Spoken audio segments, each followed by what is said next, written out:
Tout là-haut, dans le grand nord glacé, il y a une légende. Une légende assez terrifiante qui parle d'une créature née d'une union interdite. Aujourd'hui, on va explorer ça de plus près. On part sur les traces de l'Adlet, un être hybride qui hante le folklore inuit et les immenses étendues sauvages de l'Arctique. Bon, quand on parle d'une créature mi-humaine, mi-chien, forcément, le premier truc qui vient en tête, c'est le loup-garou. Alors, l'Adlet, c'est une sorte de loup-garou de l'Arctique? Eh bien, pas du tout. Et vous allez voir, la différence est vraiment énorme. Et voilà, c'est ça la grosse différence. Le loup-garou, c'est un humain qui se transforme, souvent à cause d'une malédiction ou d'une morsure, mais l'Adlet, lui, il est né comme ça. Il ne change pas de forme, jamais. C'est carrément une autre espèce, un hybride dès le départ. Ok, maintenant qu'on a écarté l'idée du loup-garou, voyons voir à quoi ressemble vraiment cet être un peu étrange, coincé entre deux mondes.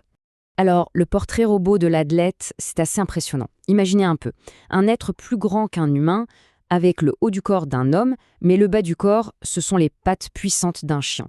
On dit qu'il a une vitesse et une force complètement surnaturelles, ce qui en fait bien sûr un prédateur redoutable. Et ça leur a valu un surnom qui fait froid dans le dos. Les bêtes aux pieds de sang. Pourquoi? Parce que la légende raconte qu'ils courent tellement vite que leurs pattes sont toujours tachées du sang de leur proie. Mais alors, une créature comme ça, d'où est-ce que ça peut bien venir? Eh bien, son histoire est au cœur d'un mythe vraiment puissant. Une histoire assez tragique sur les interdits et leurs lourdes conséquences. Alors, tout commence avec une jeune femme qui s'appelle parfois Niviarsian. Elle refuse tous les mariages qu'on lui propose. Tous les hommes qui se présentent, elle les rejette, les uns après les autres. Elle défie un peu les règles et les attentes de sa communauté. Et finalement, son choix se porte sur quelqu'un de, disons, totalement inattendu. Un chien. Mais pas n'importe lequel. Un chien immense, monstrueux, de couleur rouge qu'on appelle Ijirkang.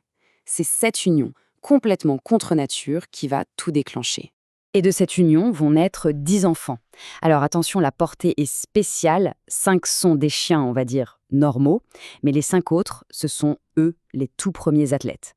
Et ces derniers, ils ont un truc en plus. Un truc terrifiant, une faim dévorante, insatiable, qui va très vite devenir un énorme problème pour toute la famille.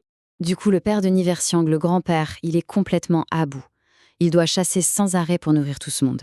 Et cette union, il la trouve honteuse. Il est furieux, épuisé, et il décide que ça ne peut plus durer. Il va y mettre un terme, et de manière assez brutale. Voilà comment ça se passait. Chaque jour, Ijirkang, le père chien, nageait jusqu'à la rive. Là, son beau-père l'attendait et devait remplir ses bottes de viande pour la famille. Sauf qu'un jour, c'est le piège. Au lieu de la viande, le grand-père remplit les bottes avec des pierres. Évidemment, alourdi par le poids, Ijirkang se noie en essayant de revenir. C'est une trahison terrible et c'est cet acte qui va sceller le destin des enfants. La mort du père chien change absolument tout. La mère, Niviarsiang, comprend que ses enfants sont en danger. Elle doit alors prendre une décision absolument déchirante pour ses 10 enfants.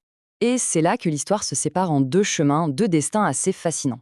D'un côté, les 5 enfants Adlets. Eux, elle les envoie vers l'intérieur des terres, où ils vont devenir des créatures sauvages, des prédateurs pour les humains. Et les 5 autres enfants, les chiens, elle les met sur une sorte de petit bateau de fortune et hop, à la dérive sur l'océan. La légende dit qu'ils ont traversé la mer et qu'ils sont devenus les ancêtres des Européens, que les Inuits appellent les Kavdoulanais. Alors, petite précision importante, comme toutes les traditions orales, ce mythe a plein de versions différentes.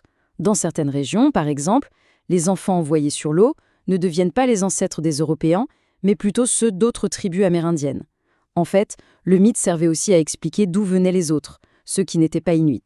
Mais attention, l'histoire de l'Adlet, c'est bien plus qu'un conte pour faire peur.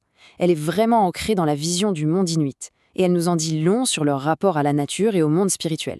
Pour bien saisir toute la portée de ce mythe, il faut parler d'un concept clé, l'animisme. Pour les Inuits, les animaux ne sont pas juste des bêtes. Non, ils ont un esprit, une âme. Ils peuvent même comprendre ce que disent les humains. Tout le monde partage un même monde spirituel. Et cette croyance, elle est absolument essentielle pour comprendre la profondeur du mythe de l'Adlet.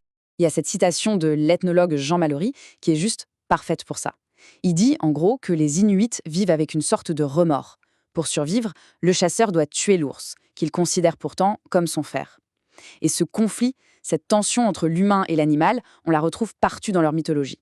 L'Adlet, cet être mi-humain, mi-animal, il incarne à la perfection cette frontière un peu trouble, un peu douloureuse. Au final, ce mythe, il a plusieurs rôles. C'est un avertissement. Ne transgressez pas les tabous, les traditions.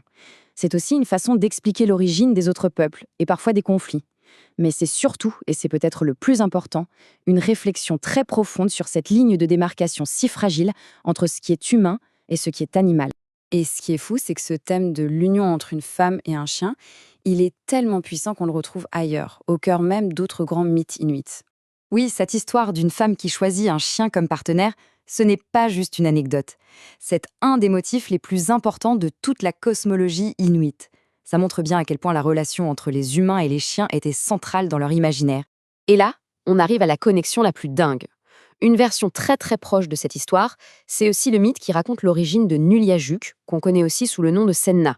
C'est en gros la déesse la plus puissante du panthéon inuit, celle qui contrôle tous les animaux marins. Eh bien, elle aussi, son histoire commence par une union tragique avec un chien et une trahison familiale. Ça vous montre à quel point ce thème est absolument fondamental. Au fond, l'histoire de l'athlète, elle nous pousse à réfléchir. En regardant ce monstre, né d'une frontière qui a été brisée, on peut se poser la question. Et nous, que racontent nos propres mythes, qu'ils soient anciens ou modernes? Qu'est-ce qu'ils disent de la façon dont on définit l'humanité, les autres, et notre place, souvent si fragile, dans le monde naturel? C'est une question qui, je crois, reste plus que jamais d'actualité.